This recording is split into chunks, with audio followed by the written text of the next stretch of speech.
Vibration speaker check শুরু করতে চলেছে। যারা বক্সের সামনে দাঁড়িয়ে আছো তারা দূরে চলে যাও, কেননা ভাইব্রেশনে আপনাদের হাত এবং মাথা খুলে পড়তে পারে। না সরলে কোনো কিছু হয়ে গেলে সাউন্ড সিস্টেম দায়ী থাকবে না। তাহলে শুরু করছি। हम जब चलते हैं तो देखने वालों का दिल मचल जाता है। हम जब ठहरते हैं तो तूफान भी ठहर जाता है। हमें बदलने की कोशिश मत करना, क्योंकि हम जब बदलते हैं तो सारा इतिहास बदल जाता है। बापी साउंड चिकन हाटी नाम सुन के फ्लावर समझे क्या? फायर है मैं झुकेगा नहीं साला।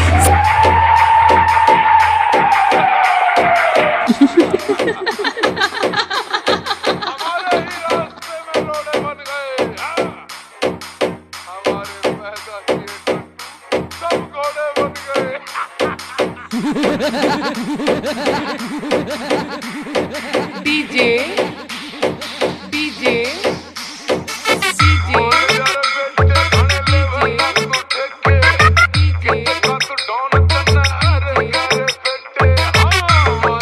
जो है जो है जो है जो है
Shubhendu recording Shubhendu recording Shubhendu recording Shubhendu recording Shubhendu recording Shubhendu recording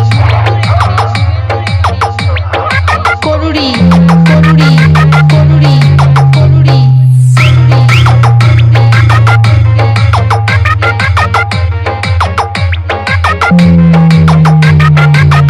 सुपरजीत recording